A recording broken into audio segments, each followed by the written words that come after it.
म्हणजे कबड्डी, पण या खेळाला अजून म्हणावा तितका प्रतिसाद मिळत नाहीये। नागपूरमध्ये सुरू असलेल्या अखिल भारतीय खासदार चषक कबड्डी स्पर्धेत देशभरातील अनेक टीम सहभागी झालेत, पण त्यातल्या सर्व खेळाडूंचं दुःख एकच आहे, ते म्हणजे कबड्डी खेळाबद्दल सरकारची असलेली उदासीनता।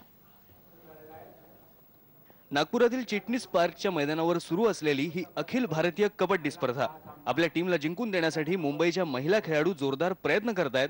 याच नव्हे तर इतरही स्पर्धेत हे खेळाडू त्याच जिद्दीने खेळतात, पण इतकी मेहनत करूनही या खेळाला म्हणावा तितका प्रतिसाद मिळत नाही आणि हीच या खेळाडूंची खरी खंत आहे। हा आमचा खेळ कसा मैदानी असल्यामुळे आमच्याकडे जास्त लक्ष दिलं जात नाही, म्हणून शासनाने इकडे म्हणजे ह्या छोट्या गेमकडे सुद्धा तेवढंच लक्ष दिलं पाहिजे। क्रिकेटकडे सगळं जास्त लक्ष जाते, कबड्डीकडे कोण लक्षच देत नाहीये। कबड्डी छोट्या खेळातला खेळ असला तरी तो पुढे पुढे आला पाहिजे, वरती आला पाहिजे। जेवढं मानधन त्यांना देतात त्याच्या अर्ध्या तरी भेटलं तरी बास आहे।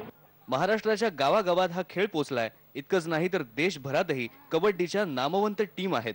या खेळाडूंनी आंतरराष्ट्रीय स्तरावरही कबड्डी खेळाची चमक दाखवली आहे। लाल मातीचा हा खेळ ऑलिम्पिक पर्यंत तर जाऊन पोहोचला, पण अजूनही याला पाहिजे ते ग्लॅमर मिळालं नाही। नागपूरमध्ये सुरू असलेल्या खासदार चषक स्पर्धेच्या निमित्तानं देशभरातून महिला पुरुष अशा मिळून 80 टीम आल्या होत्या। यामध्ये तामिळनाडू, आंध्र प्रदेश, हरियाणा, महाराष्ट्र यासह अनेक राज्यांचा समावेश होता। अशा मोठ्या स्पर्धेतूनच कबड्डीला लोकप्रियता मिळू शकते अशी आशा आयोजकांना वाटते।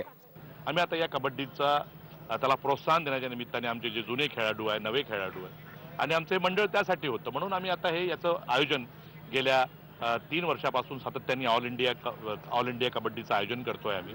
क्रिकेट वेड्या भारतात अस्सल भारतीय खेळच मागे पडतोय। कबड्डी सारख्या खेळांना लोकप्रियता मिळवून देण्याच्या गप्पा अनेकदा केल्या जातात, पण प्रत्यक्षात मात्र तसे प्रयत्न कधीच केले जात नाहीत। व्हिडिओ जर्नलिस्ट सुब्रतो डे सह अखिलेश गणवीर, IBN लोकमत, नागपूर।